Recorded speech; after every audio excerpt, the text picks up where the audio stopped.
All right. Karl Anthony Towns, Stephen Bondi, right? He reported that the Knicks are keeping an eye out on Karl Anthony Towns. Like, who else are we keeping an eye on? Everybody. Everybody. Everybody. We're keeping an eye out on Karl Anthony Towns. I saw some other report that said he's the most, realistic to get. So I feel like a lot of Knicks fans are like, he's the most realistic. It's going to happen. We're keeping an eye out. It's going to happen. We kept an eye out on James Harden. I'm just letting you know. We kept an eye out on James Harden. Is our eye still on James Harden? I hope not. No, it's not. It's not. It's not. Nah. I'm going to talk about Ian Begley because when I look at reports, there's a few people that I really look at. I look at Ian Begley. I look at Woj. I look at Mike Soto sometimes. I put him on the list. Shams. Like, there's people I really, really take seriously when they say something. Stephen Bonnie, respect you. I feel like this was something drummed up because the Timberwolves are coming to town. And it's like, oh, the Timberwolves are coming to town. Let's throw something out there because the news is going to circulate because he's coming to town. Like, I feel like that's what it really was. And I'm not really sure the validity of it, especially when I just posted a clip from the putback on my Twitter account where Ian Begley specifically said, if the Knicks wanted a KAT, it could be done. He said that. If the Knicks wanted KAT, it could be done. Check the Twitter, the KOT show. They said that. And he also said the front office isn't uniformly into bringing KAT here. Now, I think this is before Rokas was here. You know what I mean? So, but even if he is here, I still think that remains true. I don't really think the Knicks are super interested in KAT. But let's talk about hypotheticals anyway, since we here. All right, let's just talk about it. Ryan G, how do you feel about KAT coming to the Knicks? I already know I have my very strong beliefs, but what do you think? Well, with KAT coming to the Knicks, it's one of those moves where it's like you gain something, but at the same time you lose something at the same time. And then you have to figure out, okay, is what you gain worth what you're losing? And with KAT, I don't think it's worth it because with KAT, if KAT was to come to the Knicks, you would assume that Mitch is going the other way. So with KAT being the starting center for the Knicks, offensively, the Knicks would be great. The Knicks would score the ball at will. But the issue would be defensively with KAT here, and I think rebounding as well. KAT can grab rebounds, but I don't think he's as good of a rebounder as Mitch is, even though he averages more.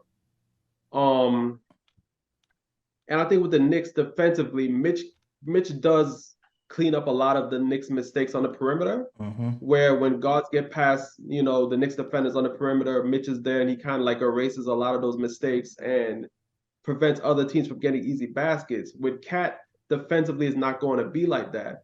So the Knicks go from a team that's strong defensively and can score the rock to a team that's going to be able to score the rock, but they're going to have to outscore opponents because defensively they're not going to be as strong as they were before. And I don't think that trade-off is worth it. So in my opinion, I wouldn't go after KAT. And I mean, to be real about it, like if I had a choice about making a big come to the Knicks, I'd more prefer like an Embiid trade.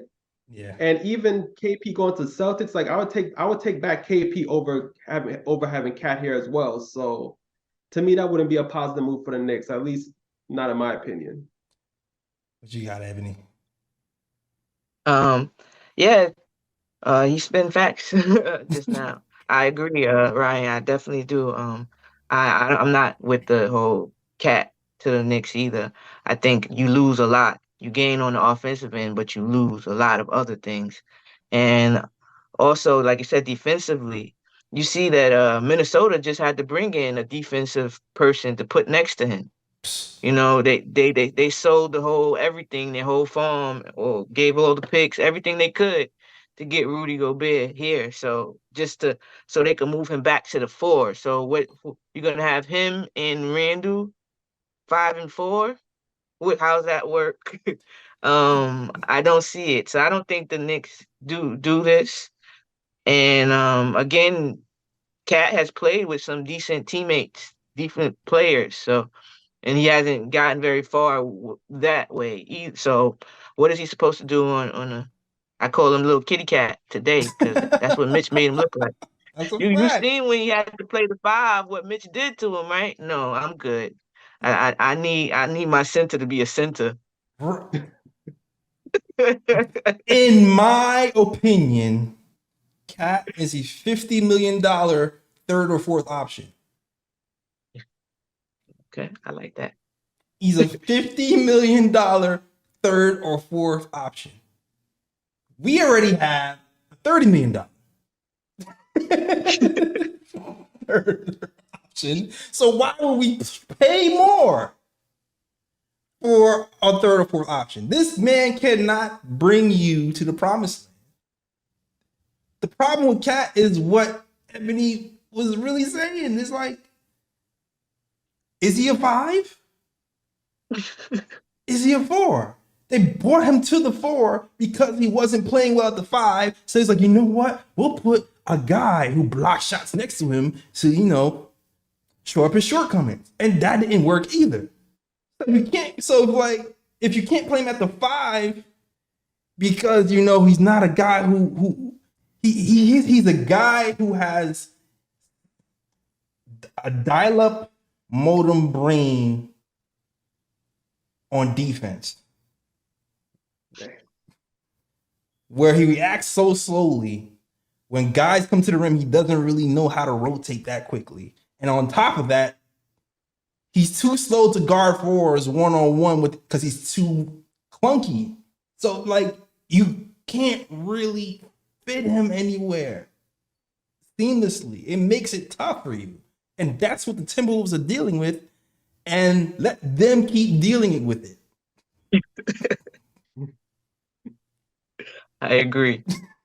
I'm good.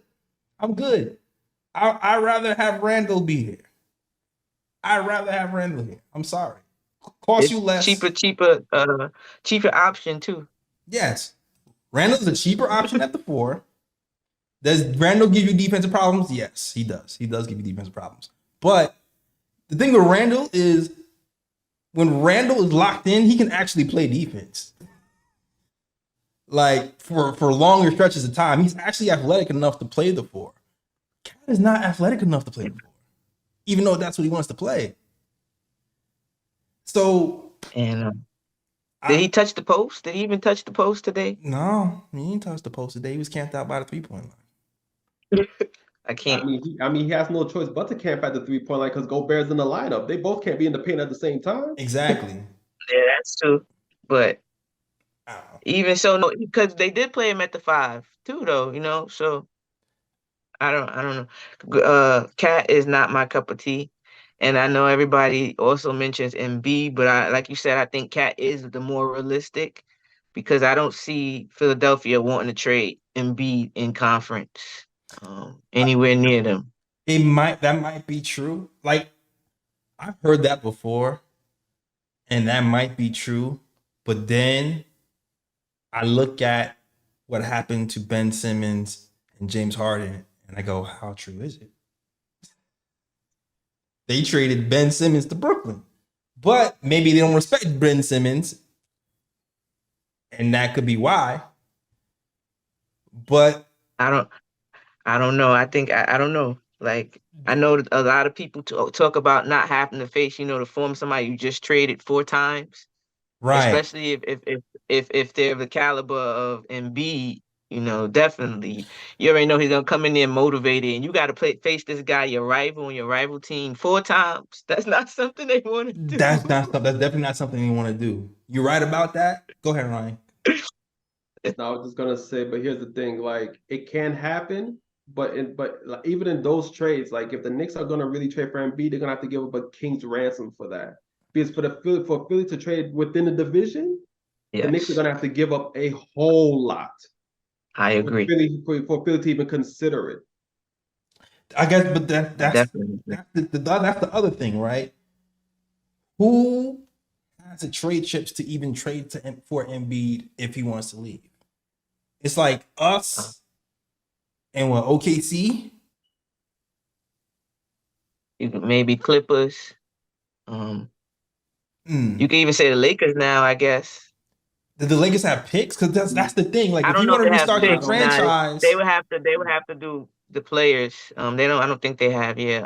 So that's what I'm let's see saying. who Yeah, else has picks. Like Clippers and Lakers would have to include like a third team with like a lot of assets for them to really pull that off. I think Knicks and OKC are probably the top two to have the assets. That's what I'm Mhm. Maybe saying. to really go after Embiid if they want to. That's what I'm I can't saying. remember. There's another team that has a lot of picks that recently that they just collected a lot of picks, and I can't remember who it was. That they have a decent size amount. Utah. Dang, I'm be thinking about that. Utah. Is it okay? There you go. Yeah. There you Utah. go. And it's There you like, go. how messed up, and this is the thing, and this is what, how messed up would it be to trade Embiid to Utah? Are they going to trade Embiid to Utah? That's a troll move for real. Like, come on. It's like, there's no way you can trade Embiid to With Utah. Danny No way. Ainge at that. No way. No way they traded Embiid. So now you're looking at OKC. That's like, that's the only, it's like, would Embiid want to go to OKC? Maybe. I mean, OKC's not really desirable. It's like, But OKC would have to take a big step this season to be like, and it also depends on who they would give up. right. Give him a check To get there because I think if Shea is still if he's still there, I think he might depending on if he think he can win with him, he might. You never know what makes these players tick.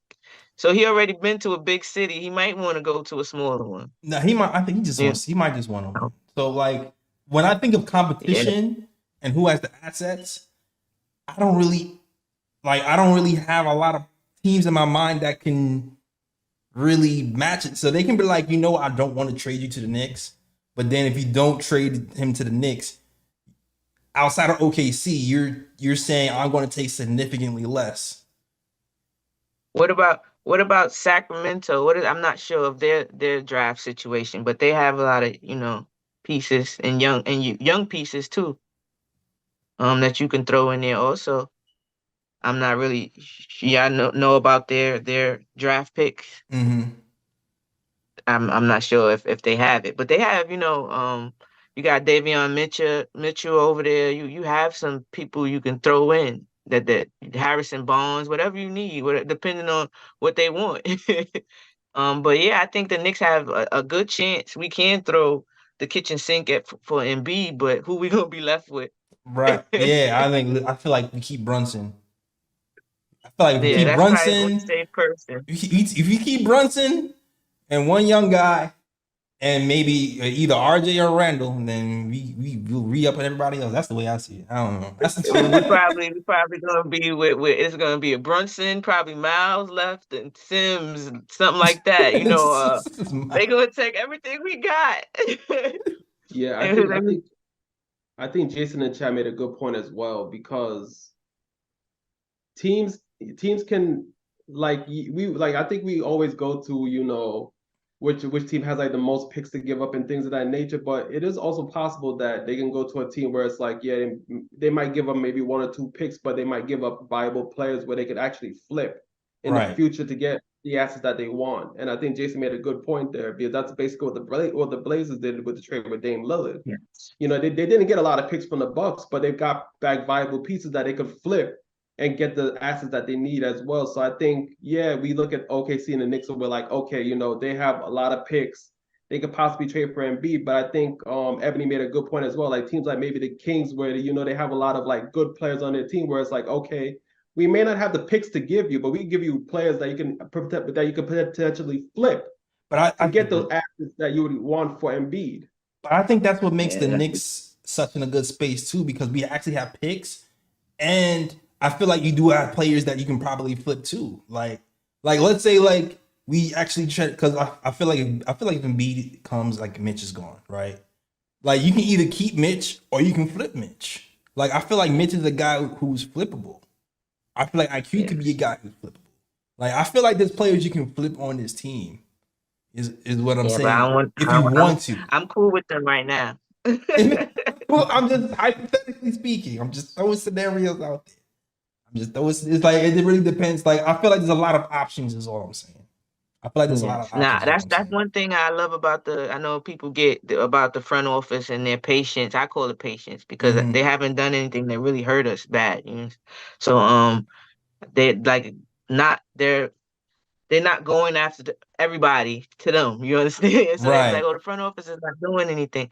But what I see is that they didn't put all the eggs in one basket.